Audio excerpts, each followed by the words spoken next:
Hello வணக்கம் and welcome மக்களே. So இன்னைக்கு நம்ம சினிமா அப்டேட்டில் நிறைய எக்ஸைட்டிங்கான விஷயங்கள் தான் பார்க்க போகிறோம்னு சொல்லுவேன். ஸோ ஃபர்ஸ்ட் விஷயம் என்ன அப்படின்னு பார்த்தீங்கன்னா, நம்மளோட ஃபகத் ஃபாசில் மூவி பற்றின ஒரு அப்டேட் தான்.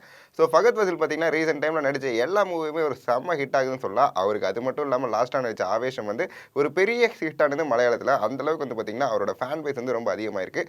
இவர் அடுத்ததாக என்ன மலையாளத்தில் படம் பண்ண போகிறார் அப்படின்னு கேட்டிங்கன்னா, விபின் தாஸ் கூட வந்து ஒரு படம் பண்ண போகிறாரு. விபின் தாஸ் வந்து ஆல்ரெடி என்ன படம் பண்ணியிருக்காரு பார்த்தீங்கன்னா, ஜெய ஜெய ஜெய ஜெய ஹே அப்படிங்கிற ஒரு படம் பண்ணியிருக்காரு. அந்த படம் வந்து ஒரு ஃபெமினிஸ்ட் கான்செப்ட் ரொம்ப சூப்பராக ஹிட்டான ஒரு மூவின்னு சொல்லுவேன். ஸோ இவர் வந்து அடுத்து ஃபகத் ஃபாசில் கூட பண்ண போறாரு. இதில் என்ன அப்டேட் கேட்டிங்கன்னா, இதில் நம்மளோட எஸ்ஜே சூர்யா தான் வந்து வில்லன் ரோல் பண்ண போறாரா.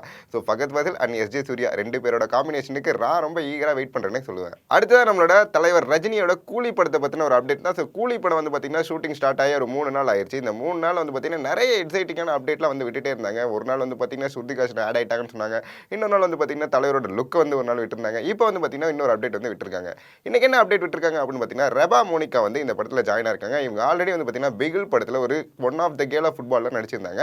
அவங்களோட ரோல் வந்து அந்த படத்தில் ரொம்ப சூப்பராகவே இருந்துச்சுன்னு சொல்லலாம். இவங்க வந்து இந்த படத்தில் ஜாயின் ஆயிருக்கா அப்படிங்கும்போது இந்த படத்துக்கு ஒரு அடிஷனல் பெனிஃபிட்னே சொல்லலாம். அடுத்ததான் நம்மளோட சசிகுமார் சார் மூவி பற்றின ஒரு அப்டேட் தான். ஸோ சசிகுமார் சார் வந்து பார்த்தீங்கன்னா போன வருஷத்தில் அயோத்தி அப்படிங்கிற ஒரு படம் நடிச்சாரு. ஒரு சிங்கிள் ஹீரோவாக அந்த படம் வந்து பார்த்தீங்கன்னா அவருக்கு ஒரு பெரிய ஹிட்னே சொல்லலாம். அந்த படத்தோட கான்செப்டும் சரி, அந்த படத்தோட நடிச்சிருந்த நம்மளோட சசிகுமார் சாருமே சரி, ரொம்ப அழகாக ரொம்ப சூப்பராக அந்த படத்தில் நடிச்சிருப்பாங்க சொல்லலாம். ஸோ இவர் அடுத்து என்ன படம் பண்ண போறாரு அப்படின்னு கேட்டாங்கன்னா, நிறைய பேர் வந்து ரொம்ப எக்ஸைட்டடாக அவரோட படத்துக்கு வெயிட் பண்ணிட்டு இருக்காங்கன்னு சொல்லலாம். அடுத்ததான் வந்து பார்த்தீங்கன்னா ராஜு முருகனோட தான் வந்து சேர்ந்து நம்மளோட சசிகுமார் சார் வந்து ஒரு படம் பண்ண போறாரு.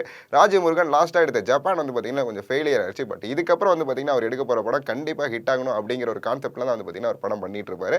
ஸோ இப்போ ராஜு முருகன் அண்ட் சசிகுமார் 2 பேரும் சேர்ந்து பண்ணுறாங்க. அண்ட் இந்த படத்தில் ஃபீமேல் லீடாக யார் பண்ணுறா அப்படின்னு பார்த்தீங்கன்னா சித்ரா ஜே ஆர்ச்சர் அவங்க தான் வந்து பண்ணிட்டு இருக்காங்க. ஸோ சித்ரா ஜே ஆர்ச்சர் வந்து பார்த்தீங்கன்னா ஆல்ரெடி வந்து பார்த்தீங்கன்னா கன்னடாவில் ஒரு பெரிய ஹீரோயின். அவங்க வந்து இப்போ தமிழில் ஃபர்ஸ்ட் டெபியூட் ஃபீமேல் லீடாக வந்து பண்ண போகிறாங்க. அண்ட் இந்த படத்துக்கு மியூசிக் வந்து பார்த்தீங்கன்னா நம்மளோட ஷான் ரொனால்ட் தான் வந்து பண்ணுறாரு. அடுத்த நம்மளோட தல அஜித் குமார் பற்றின ஒரு அப்டேட் தான். ஸோ அஜித் குமார் சார் வந்து பார்த்தீங்கன்னா ரீசெண்ட் டைமில் 2 மூவி சேர்ந்து நடிச்சிட்டு இருக்காரு சொல்லலாம். ஒன்று வந்து பார்த்தீங்கன்னா குட் பேட் அக்லி, இன்னொன்று வந்து பார்த்தீங்கன்னா விடாமுயற்சி.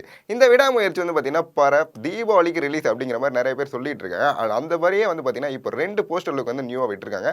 அதில் ஒரு போஸ்டர் லுக் வந்து பார்த்தீங்கன்னா ரொம்ப சூப்பராக ரொம்ப ரூத் அண்ட் ராவாக இருக்க மாதிரி ஒரு அஜித் சார் இருக்காரு. இன்னொரு போஸ்டர் லுக் வந்து பார்த்தீங்கன்னா நம்ம அஜித் சார் வந்து கார் டிரைவ் பண்ணுற மாதிரி ஒரு லுக் விட்டுருக்காங்க.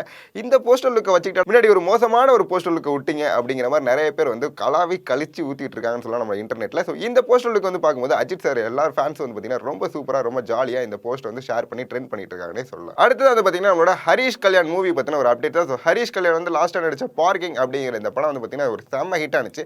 இவருக்கு அடுத்து என்ன படம் பண்ணாரு அப்படிங்க போகிறாங்க பார்த்தீங்கன்னா நிறைய பேர் வந்து எக்ஸைட்டடாக வெயிட் பண்ணிட்டு இருக்காங்க சொல்லலாம். இந்த ரூத் அண்ட் ராவான மூவியை யார் டைரக்ட் பண்ண போறா அப்படின்னு பார்த்தீங்கன்னா ராஜன் அப்படிங்கிற இவர் தான் வந்து டைரக்ட் பண்ண போறாரு. இவர் ஆல்ரெடி என்ன படம் பண்ணியிருக்காரு கேட்டிங்கன்னா அந்தகாரம் அப்படின்னு அர்ஜுன் தாஸ் வச்சு ஒரு சூப்பரான ஒரு ஹிட் கொடுத்த ஒரு டைரக்டர் தான். ஸோ இவர் நம்மளோட ஹரிஷ் கல்யாணோட கை கோக்கா அப்படிங்கும்போது நான் ரொம்ப எக்ஸைட்டடாக வெயிட் பண்ணுறேன்னே சொல்லுவேன். இதே மாதிரி உங்களை நாளைக்கு நிறைய அப்டேட்டோட சந்திக்கிறேன். பாய்.